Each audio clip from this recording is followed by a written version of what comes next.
Welcome to VSOW. We always love to explore these thought-provoking topics. And, you sent over this really, really interesting collection of articles and research all about gender-neutral parenting. Yeah.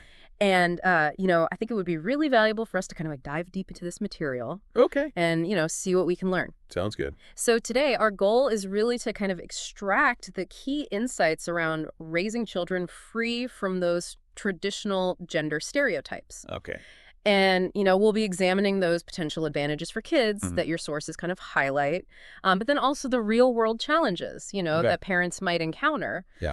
based on, this information and the broader societal context that kind of shapes this whole experience. It's a very comprehensive set of materials that you sent over. That is. I'm excited to dive in. Yeah, me too. Why don't we start by just defining what gender-neutral parenting aims to achieve Okay. according to these sources? So at its core, like, what are the fundamental objectives? Yeah. So based on what you sent over, I think it fundamentally aims to release children from traditional gender stereotypes. Okay. And so it's really about creating an environment where they can freely explore their identities Oh, yeah. and express themselves without being constrained by, societal expectations linked to their biological sex. Right. Yeah, that makes sense. And so I guess kind of like a follow-up on that. How does this approach, as described in your sources, specifically differ from more traditional ways children are raised? That's a great question. Yeah. I think the key distinction really lies in the intentionality behind it. Okay. So much of traditional parenting kind of operates, whether consciously or not, within this framework of gendered expectations. Yeah. And your sources, they illustrate how this manifests in, various ways. Yeah. From the types of toys that are considered appropriate Yeah. to the activities that are encouraged, often based solely on whether the child is a boy or a girl. Right. Right. Whereas gender-neutral parenting very actively seeks to dismantle those connections Yeah. and offer the same opportunities and encouragement regardless of the child's sex. I see. I see. And thinking about the potential impact on the child. Yeah. Your material suggests that there are several benefits to this approach. Yeah. So can you elaborate on how a gender-neutral approach, according to these sources, might bolster a child's confidence and self-expression? Yeah, so the sources you shared really emphasize this idea that by removing those predefined gender roles, Right. children are empowered to develop this much stronger sense of self Uh-huh. that's authentic to them. Yeah, And so it's not about conforming to these external norms. I see. And so they're encouraged to explore their unique preferences and ways of expressing themselves. Right. And, this fosters autonomy and as a result builds confidence. That makes sense. And to kind of expand on this idea of self-expression, Yeah. in what specific ways do your sources indicate that this approach encourages a broader range of interests and activities in children? Yeah, so the materials highlight that when children are not limited by these traditional gender rules, Right. they naturally tend to explore a wider array of interests. Okay. And this could be, for instance, if a boy shows an inclination toward activities that are often labeled as feminine, Yeah. or a girl toward more masculine pursuits, Right. a gender-neutral environment really supports that curiosity without judgment or discouragement. I see. And this lack of limitation, as your sources point out, can lead to a more diverse and enriching set of experiences for the Right. child. And it makes sense. Yeah.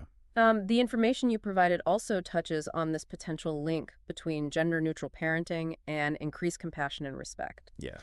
Could you delve deeper into how this connection is explained in your sources?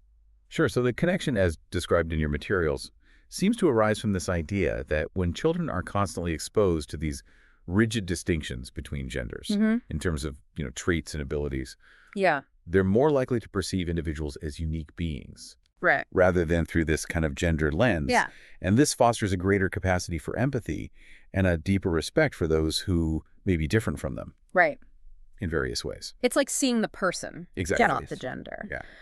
Your sources also mention this idea of holistic development Yes. in relation to this parenting style. Uh-huh. What does this term signify within the context of the information you shared? Yeah, so within the context of your sources, holistic development really refers to nurturing all aspects of a child's being.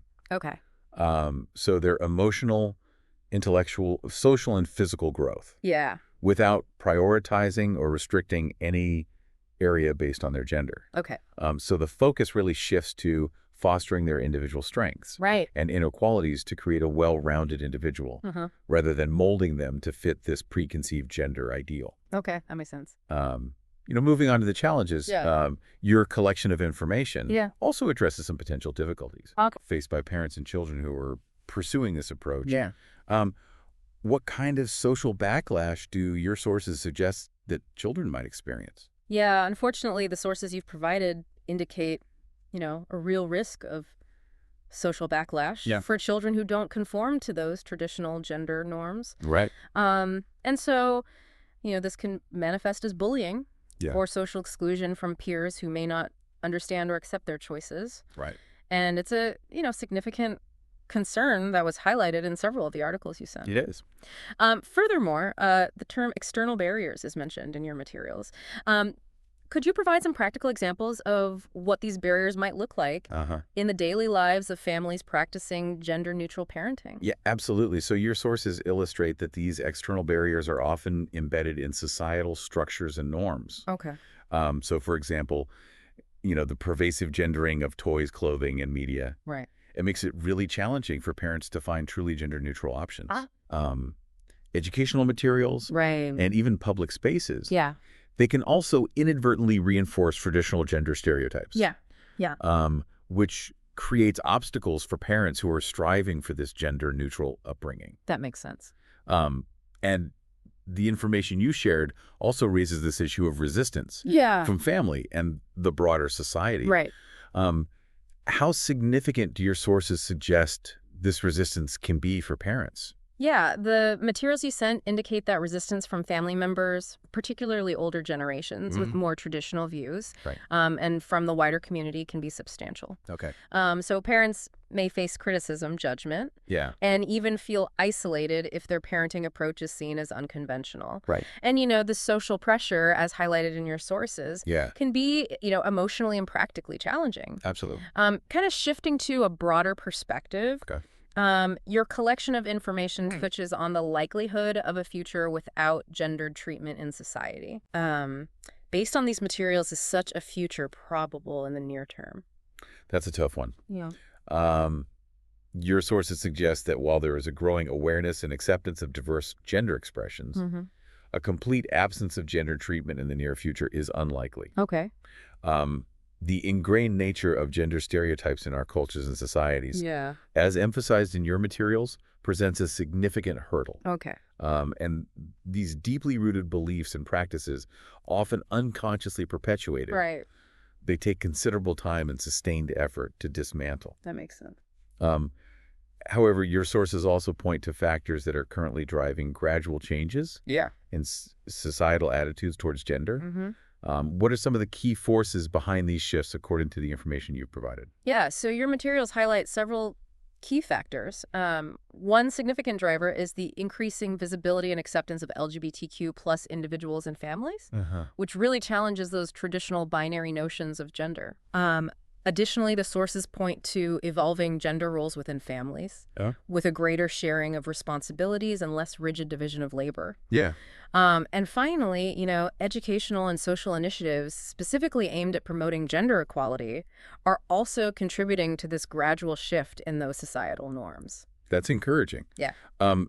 Your collection of information also addresses some important mental health considerations. Yeah. Related to gender-neutral parenting. Uh-huh.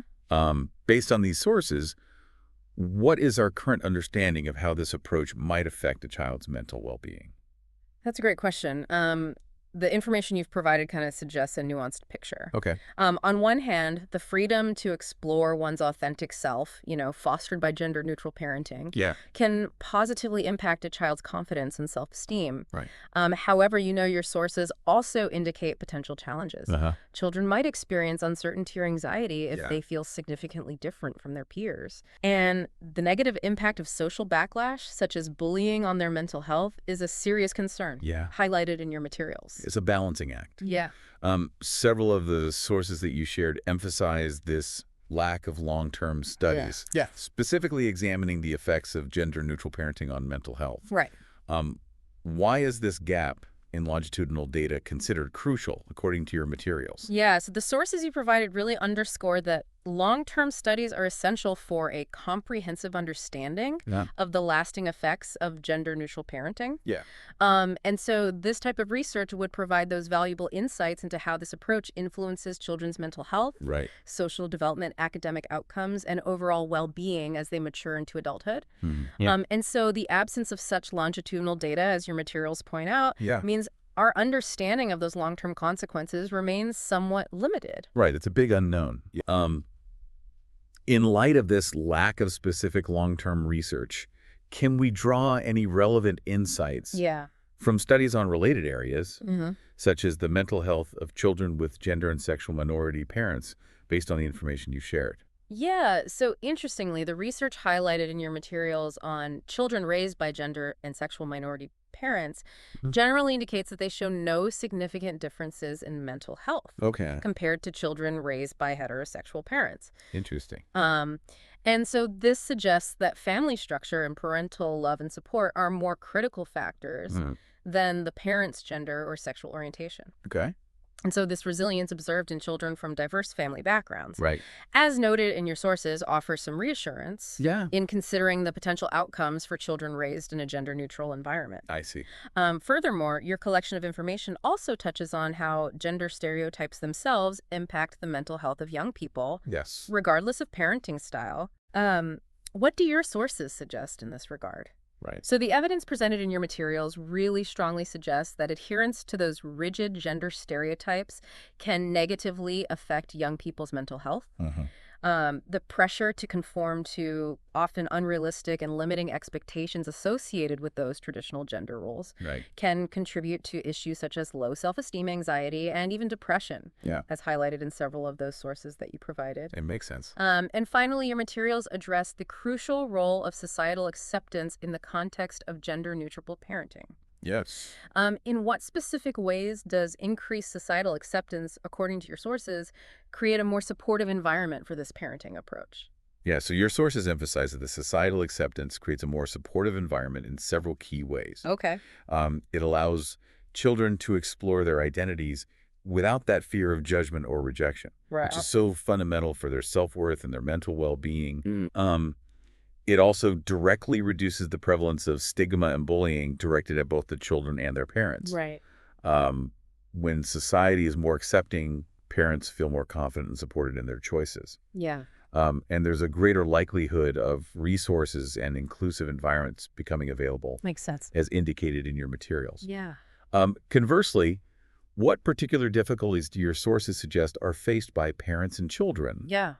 in societies with lower levels of acceptance toward these gender-neutral approaches? Yeah. So your materials highlight that in less accepting societies, parents are significantly more likely to encounter resistance Yeah. and negative reactions from various aspects of their lives, Right. including family schools and the broader community. Okay.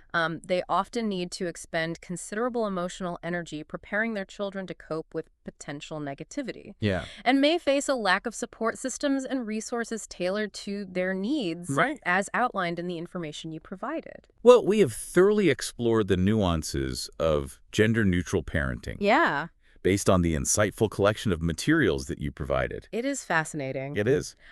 And it's evident that while this approach offers considerable potential for fostering children's individuality and well-being, it operates within a complex social reality Yeah. shaped by both evolving attitudes and those persistent challenges. Absolutely. Well, thank you for taking this deep dive with us into this thought-provoking topic Of course. based on the sources that you shared. It was my pleasure. If you found this exploration valuable, please subscribe, like, and comment to let us know what other areas you'd like us to unpack. Yes, please do. And thank you for listening to VSOW.